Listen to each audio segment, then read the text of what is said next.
Congratulations, first of all. Thank you. You have 7-week break, not for you, you'll be gone, but the team has a 7-week break. There's obviously things that need to be put together. Can that happen in this break? And is it coming at a good time, given that? You know me. I believe everything is possible for this club and this group of players. I think there will be a lot of thought put into this first half of the season. I already had to convince Becki that she will need to take some time off. We all do. I guess I might not be able to, but for the most part. And what I can comment on is the dedication and what is going into every day of training, the analysis after every game. And of course it's frustrating when the pieces don't just fit exactly together. I know it's frustrating for the fans, for us, for our families, everyone who wants so much from this group, and it is a really great group. So all the work will be put in to make change for the better, and there will be a break. There will be players who are on international, so we won't have that full squad. And I think the squad will potentially look different. The transfer window is open. The club teams, the whole league teams will probably make changes. But I know when we come back and looking into our first regular season game back again, that we will be fighting just as hard as we do every game. And I think that's one thing that can't be questioned is the effort. So the quality and that final pass, the quality of the shot, that tracking a runner, those pieces have to be called out, and we have to take ownership of it, and we have to be better. And I think it demands, if whoever's on the field isn't doing it, then someone else will get that opportunity. And I think that's something Becki has always stood for. So I do think we'll see that in the second half of the season. Hi, Ollie. Hi. I want to get your thoughts on, one, what this Olympics means to you, given where you are in your career and all of that stuff, where you are physically, and how that's going to affect your involvement in it, and what kind of role you expect to play with New Zealand. So this is a special one because I'm pretty sure it will be my last. Never say never. But not only that, but it has been a very hard one to get to, just with my body and struggling with injury this year. And I feel very, very grateful to the coaching staff at Angel City, to the coaching staff at New Zealand for believing in me and for selecting me, given that I haven't been at 100%. The medical team for both Angel City and New Zealand, the support that they have given me every day. This isn't an injury where I have been able to step off and rest and come back. It's something that I've been grinding every single day. And some days I feel good and some days I don't. I am a lot better now, and it was a huge blessing to be back in the squad tonight. It was really, really special for me. I think one of the things I'm most proud of is I think I've approached every game that I've played like it might be my last. Every tournament, every club team I've been on, from a pretty young age. And I think now that I know that I don't have that many more games left in me, I do hope to be able to play at least one more season. And I don't know when I'll retire from the national team, but I want to give my best. I want to stay as healthy as possible. I'm very dedicated to that, but I also am prioritizing, of course, how I empower my teammates, how much I can contribute to an Angel City squad that I'm not available to be in every week, training sessions that I can't participate in every day. And I think that's when you look at what you've given to a team, whether it's your national team, your collegiate team, or your club team, and to be able to make an impact no matter what role you have. That's something I've preached to so many players who have been injured or been, game changers or not played at all, not made a squad. And being in that position now, it's really, I have an opportunity to show who I am and my character while still fighting to compete. And I want to play in the second half of the season for Angel City. That is one of my goals. But to have been given this gift to go to an Olympics, and I want to be on the field in every single game there. I want to lead the team, walk the team out in every group game that we have, that we know we have. And if I can't do that, I'm dedicated to giving the team all of my energy and competing and pushing the players who play ahead of me. So that's a mindset I've always had my whole career, so it shouldn't be hard. But of course, my dream is to be able to play minutes in my 5th Olympic Games. Hi, Allie. Hi. Just reflecting back on Angel City, and obviously with 10 games left to go, is there still belief in that locker room that you all can make the playoff push? And if so, what is the conversation you're having as captain? Of course there is, and there's been leadership from Becki and Alaria, our coaching staff, from me, from Sarah, from Claire, from Jazz, Dee Dee, Angelina, Alyssa, like all the players believe, and I think that's probably what makes it even harder when we sit here after these games when we believe we will win and we don't get the points.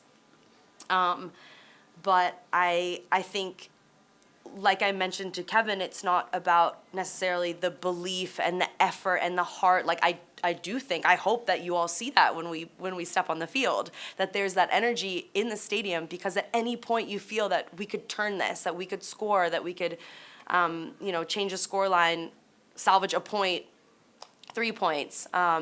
So I think that's where there's nothing that I can say to like fault someone or something. I think the ownership on what can individuals do better to hone their skills. We have young players who are making huge impacts out there, being asked to do pretty major things with a lot of pressure, and not just the younger players, but all of us. How can we, each player, show I should be on the field because I will score that goal, I will make that last tackle. I think Dee Dee has been sensational this season. So I think there is belief, and of course there are the fans or the people online who are saying they're not going to renew their season tickets, or they're sick of us losing, or it's her fault. We're not like that in our locker room. We believe, we support each other. Every game we go out there determined to win. So I think that will continue, and I also think that we'll actually start seeing the points. We did it last season, so we feel that hope. But yeah, we are going to have to change some things. Hey, Allie. Congratulations on going to yet another Olympics. Thank you. I'm just curious, you guys have a handful of teenagers on this team, and I'm just curious, as someone with your longevity in this game, playing the U20s, with New Zealand, what has been just the advice for those young players about staying in the game for such a long time with either their body, their mental, just what has been that advice, or being a mentor for those young players? I think taking care of their bodies will be the most important thing for them. And the game is so different than it was when I was 18. The pressure, the amount of trainings and games, and they're already playing for U17, U20, the senior national teams. When you look at Casey, Alyssa, and so I think that's where the club is, and it's all of us, of course. They're taking care of us and giving them the tools, and whether that is analyzing games, doing extras, nutrition, recovery, strengthening, and they have to put in that work now. If it's so wild, I think in 20 years you will be my age. Like you have 20 years if you want to play, or maybe they don't want to play until they're old like me, but you know what I mean? Like to have these opportunities to go to major tournament after major tournament, to play, represent their country, represent their clubs for so long. So I think that's one part of it. And also, they come onto the team or the national team, and there's so much pressure and expectation. And I think what I really tell them is they are where they are because they're so great, and they're learning, and they have so much opportunity, and everything won't come. It never is linear. It feels like it. I felt like that probably until, I don't know, the first 10 years of my career, but at some point, whether it's an injury or a coach or someone is better than you in your position, but it's never going to be linear. And right now, what we felt last season, how we finished that season, and then now how we feel. So I think patience with their bodies, with results, with development, all of that, and it's something that you can't do overnight. It's something they'll have to learn through these years as young players. But I think, just encouraging them to finish their homework has been some of my best advice, probably. Yeah, hi, Ali. Just with this, possibly being your last Olympics, when you reflect, on your New Zealand career up to this point, kind of what comes to your mind, about what it's meant to represent the country, and do you feel like there's anything, left that you want to accomplish with them? I think winning our first World Cup game in New Zealand was a big one. Helping just continue to grow the game is important to me. So whether that is the performances I can put on the field, leading the team to performances, pushing the players if I'm not on the field at training sessions, because I think there's so much opportunity. And I know I spoke about it last year, but what seeing the World Cup final live in LA did for me, what I hope Angel City is doing for so many young people, and having the World Cup in New Zealand, I know it did that for young people. And so now having one professional team in New Zealand, soon to be one more. But these young people, they need role models. They need to see her to be able to be her. And so, yeah, I want to be that person. And I also want to use my platform at the Olympics, at the World Cup here, when I have this amazing support, and I have these connections, and people are listening to what I am saying. I want to stand up for what I believe in and for people who don't have a voice. And so I just want to do that as long as possible. And so now to have this probably last opportunity on the world stage where people will see me and hear me, and I want to make everyone proud. I want to inspire people, and I really want to represent my family and Angel City and my country in the best possible way through my voice and speaking up for the things that are important to me. I'm sure you've been asked this many times, but how did you become involved with the New Zealand program? So my dad is a Kiwi, a very proud Kiwi. He was trying to join those lovely men doing the haka tonight. And I grew up here, and I never had an opportunity to play for the U.S. I was never called in, never into any national team or Olympic development programs, anything. So, but I've had citizenship since I was a baby. So my senior year of high school, Dave Copeland-Smith, Beast Mode Soccer back there, he really encouraged me if I had the chance to try to play for New Zealand. And my dad, of course, he had contacted the coach of the under-20s and said, my daughter has New Zealand citizenship, sent a DVD in the mail. I went and tried out, and I still can't believe that I flew to Australia to play with this group of under-20 players. I didn't know a single person, went for 2 weeks, and then they invited me to join the under-20 team. And then, the next year I got called into the senior team for the 2007 World Cup. So that's how it started. And I think, of course, there's been that question, which I feel very flattered that I get asked, like, would you have waited, or was it a choice? But for me to have an opportunity to play at a World Cup, I am not the person who would ever turn that down. So I had that opportunity in 2007, and it's brought me here. So I think it was the best thing for me. Thank you.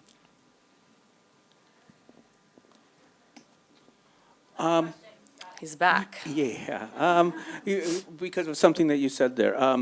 One, it may be too early to know this, but are you a coach? Is that something that you could see yourself pursuing? And two, could you see yourself working with a pro team in New Zealand, or if a pro league develops there, going there to work? Oh gosh, really asking me the big questions here. As you may have noticed, I really like media and content creation, so I think that's something that I would lean towards doing more than coaching. However, being sidelined for a bit now has been actually a really positive experience, trying to help my teammates and the players who play my position, or the players who attack defenders, and saying this is what makes it the hardest for us. And it has been really inspiring, and I've learned a lot, and I love helping people. I think I've always said my leadership style is serving others. And so that is something that actually did spark a lot of joy in me. I don't see myself being a head coach. I've noticed they take a lot of heat, and it's pretty tough job, but that's why they make the big bucks. But yeah, that I don't think is in the cards for me. However, I would love to be involved, and I will support Angel City till the day I die, of course. With the new Auckland team coming to New Zealand, I have an opportunity to be involved. I can't say too much, but I also would love to own a team one day, or maybe have some type of leadership position. And I never knew that was possible until Angel City. I had never even, my mind wasn't even open to the fact that women, it was like, oh, you could be a coach, but I did not know we could own teams, be GMs, be investors, and have these roles. And yeah, I'm really grateful to my eyes being opened, and just I feel like the sky's the limit. So hopefully someone will hire me one day. I want you to hire me. Hey, Becki, thanks for your time. Thanks. I know that the break, you're going to have some games over the break, but you've been looking at this break coming up, and the possibility of getting Kirsten Press back. Does this give you time to sort of step back, look at things, maybe try to fix what's broken, and then the addition of Press, maybe change things coming back out of the break? Yeah, I think the Summer Cup games give us an opportunity to look at some other players, get some players to game fitness, and really just, work on us and what we want to get better at, and where we need to grow. And yeah, that's why you have a squad, right? Like, we have to look at, this year's been really difficult in terms of getting players minutes because there is no Challenge Cup in the middle of the season. So this is a good opportunity for us to have a little reset, a little refresh. I think everybody needs this break to take some time away mentally and physically. And we have to come back with the attitude, the energy, the desire, the grittiness that we brought in the second half of this game. And in the second half of last season. It's in there. I've just got to keep finding ways to drag it out. Hi, Becki.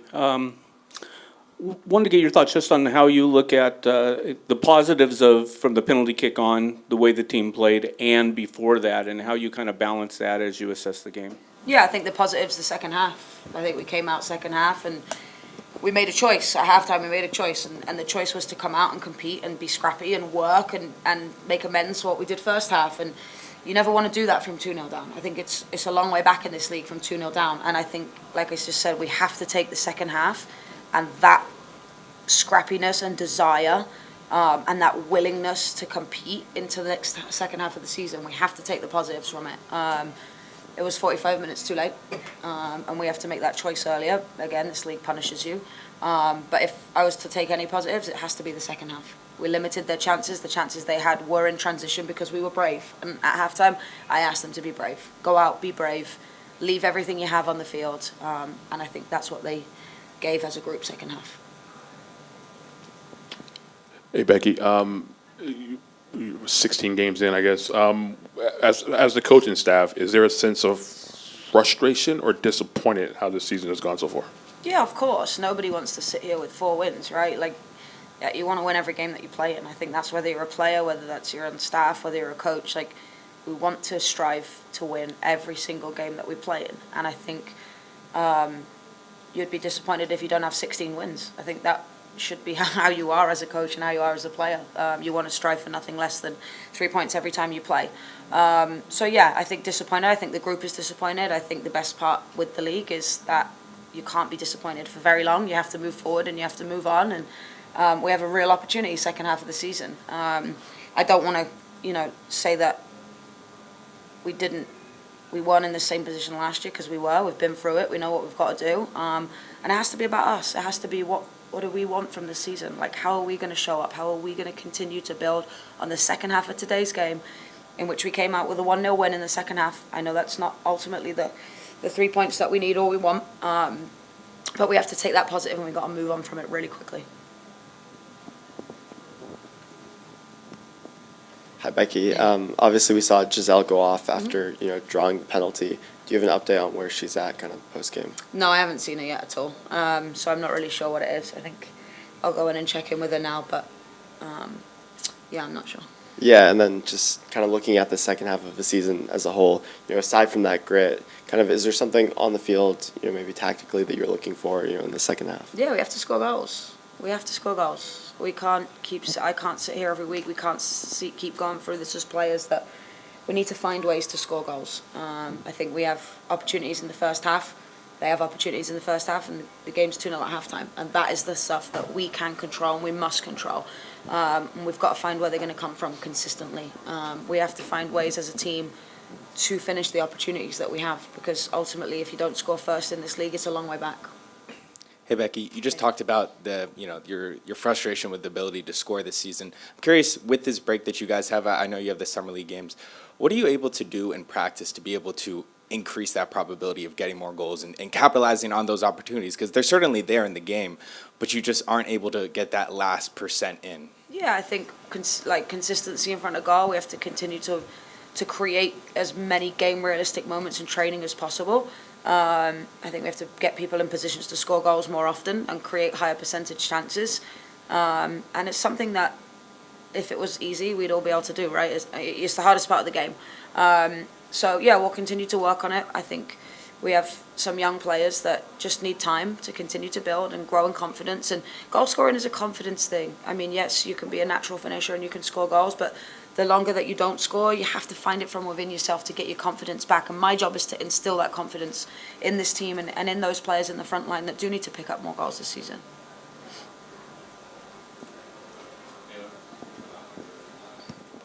Becki, do you have any indication as to whether you'll be able to bring players in during this window, and do you need to bring players in during this window? I think everyone's going to bring players. I think the NWSL's gone from strength to strength, and I'd be surprised if you didn't see every team trying to bring players in this window. That's what this league is looking like right now. Everybody's growing, everybody's adding players in every window to just strengthen this league. So, yeah, I think most teams, I'd be shocked if most teams don't bring in players. Will your team bring in players? I have nothing to confirm right now, or nothing solid, so